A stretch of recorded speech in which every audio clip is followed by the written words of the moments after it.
Scores, stories, all of it. You can head to the Fox Sports app. It's all right, Nick. It's going to be all right. Let's talk a little four things first now. I feel for Wild. Collection of things we saw, we love. Brandon, you love the Big Mac sacking Tom Brady.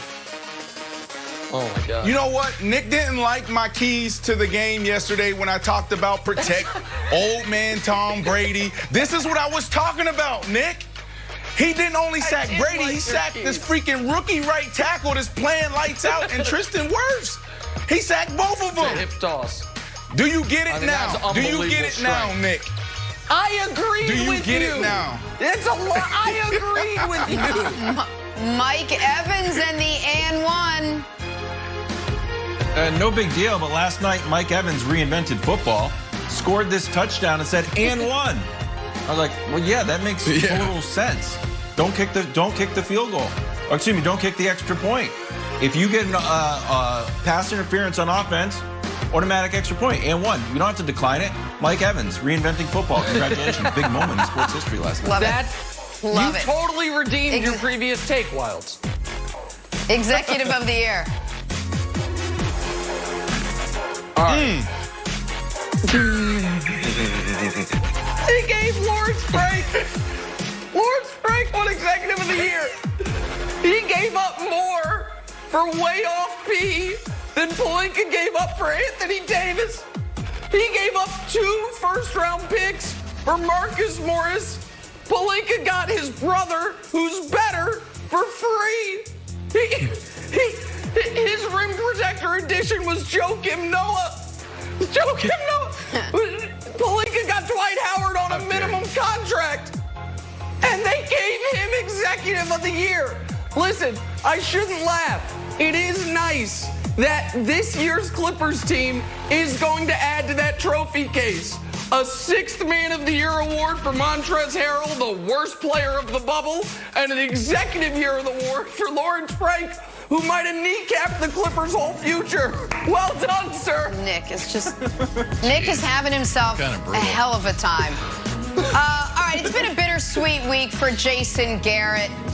The sweet part, his former team, the Cowboys, the team that didn't sign him to a new contract at all, they just gave up 49 points to Cleveland.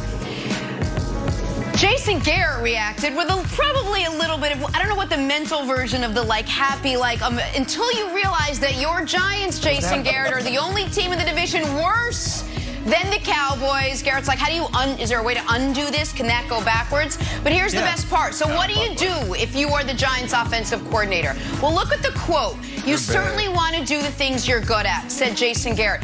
It's the second part of that quote that had me tickled pink the way Nick was, which said, we are just trying to discover what those things are. It's great if you want to focus on the good things. If only you knew what those good things were, Jason Garrett. It is going to be a season of trying to figure out exactly what those little things are. All right, Jason Garrett, my 4 things first. All right, we got to head to Cleveland now. The team that beat the Cowboys last week. 3-1 Browns hosting the 3-1 Colts on Sunday. Some might say they're evenly matched. Our friends at Fox Bet expecting Odell to have another good game. They have his over-under for yards set at 79.5. Also have OBJ's over-under for targets at 6.5. Odell says he feels stronger and faster than I was last year. So, Brandon, I know you keep saying you want to see more targets to Odell and more yards from Odell. What do you make of his mentality heading into the Browns matchup with the Colts Sunday? I love his mentality, and that's why I'm not buying what he said 2 weeks ago when he basically said, I'm okay with, having an average year. I'm accepting it. And I think that's a problem. As a wide receiver, we get a lot of flack for our emotions and our approach to the game. And a lot of times it's valid. And I think we struggle communicating. It's okay, Odell, to want to be great. It's okay to want to lead the league in receiving yards and touchdowns because you can. The issue is, how do we communicate that with everybody in the building?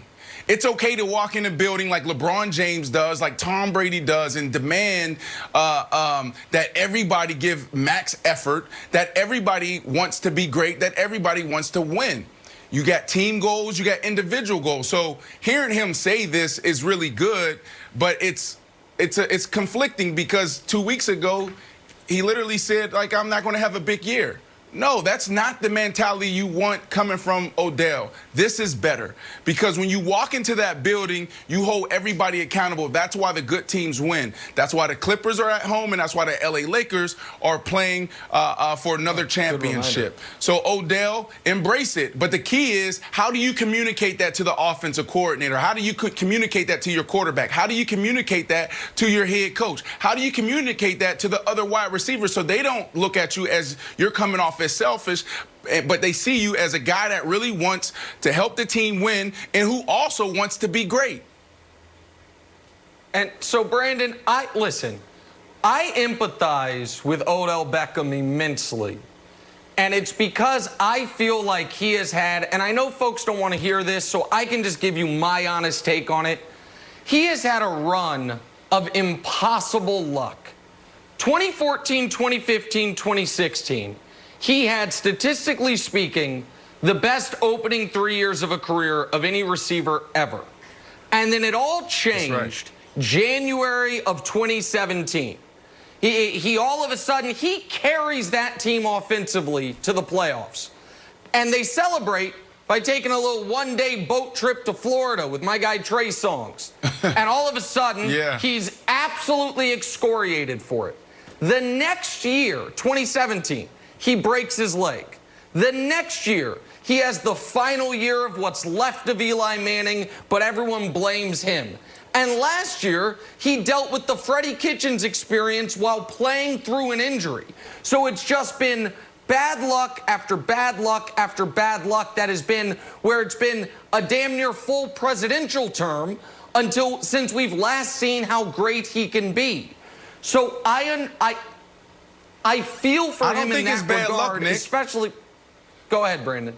I don't think it's bad luck, and I can't project my career and my approach on other people, but we tend to lump wide receivers into one box. And for me, one of the reasons why I was able to produce at a high level for a very long time, 100-catch seasons, 1,000 yards, 1,200 yards, year after year after year, is because every day I walked in that building, I demanded that I be a part of the game plan. I demanded that they give me an opportunity to help the team win.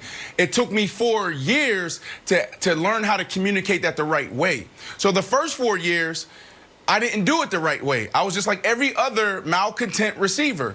Shift to the New York Jets. Now my tone changed. Instead of me coming in saying, Coach, I want the ball. I want to help the team win. Why didn't you put me in this? I went and say, Coach, I asked the question, Coach, how can I help the team this week? What do you see that I can do differently? So I learned, I matured. So I think that is not bad luck. It's really him going in and being able to communicate with the McAdoo, with the Eli Manning, with Mayfield Baker right now.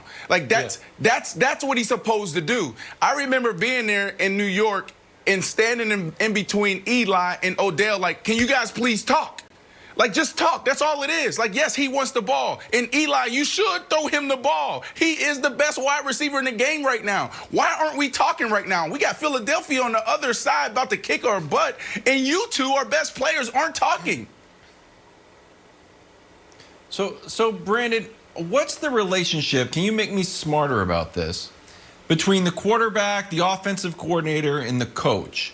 So you would talk a lot about, like, Odell in Baker or Eli and Odell, and we just saw it with like this play with Brady, and it's like, well, Brady's going for those yards, or was that the play call? So when you talk about like how Odell can get involved, what if you could divide up the pie? What percentage is the head coach? What percentage is the offensive coordinator? What percentage is the quarterback?